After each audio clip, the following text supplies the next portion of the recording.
control the height, but this is where the Charles River empties into Boston Harbor. A couple things we're looking at. This is part of the Big Dig. That's a new bridge to the north of Boston. And we'll drive by, we can see it's 11 lanes wide. It was the widest cable-stayed bridge in the world till they built one a little wider in, I think, Vancouver. This is Charlestown, Massachusetts. And it is part of Boston. It's one of the neighborhoods of Boston. It's the only one on the other side of the Charles River. We have a few things to look at out here. We have that wooden ship over there with the mast and the rigging. That's the USS Constitution. Old Ironsides. We got any retired Navy guys here? No, it's all right. It is the oldest commissioned warship afloat in the world.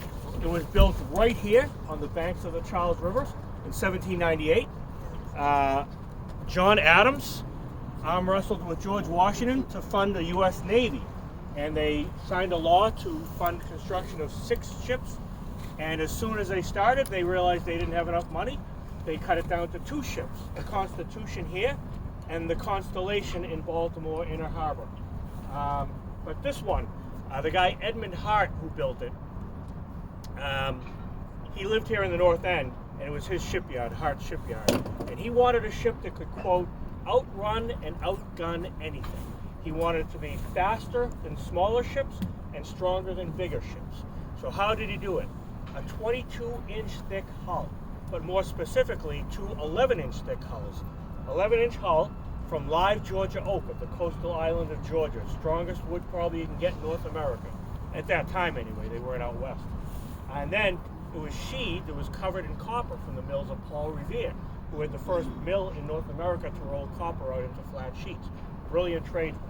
Then another 11-inch thick hull. So in the first battle it fought in the War of 1812 against the British warship, they lined up opposite, British warship opened fire, and the cannonballs bounced off the side of the Constitution. And a sailor said, "Huzzah!" You know, they said huzzah. It's as if the sides are made of iron, old Ironsides. I've heard different numbers of how many battles it was in. I believe the Navy, because it's their ship. 38 battles, but what's most important is number of defeats, 0. 38 no. It was going to be scrapped in the mid-1800s, and school children saved it. They had funding drives, they sent in pennies and nickels, and it was saved. It's still an active Navy ship. They have sailors on it, give you tours and tell you about it. It goes out a couple times a year. It went out 3 weeks ago. I don't know the occasion. They may have been just testing it and getting ready.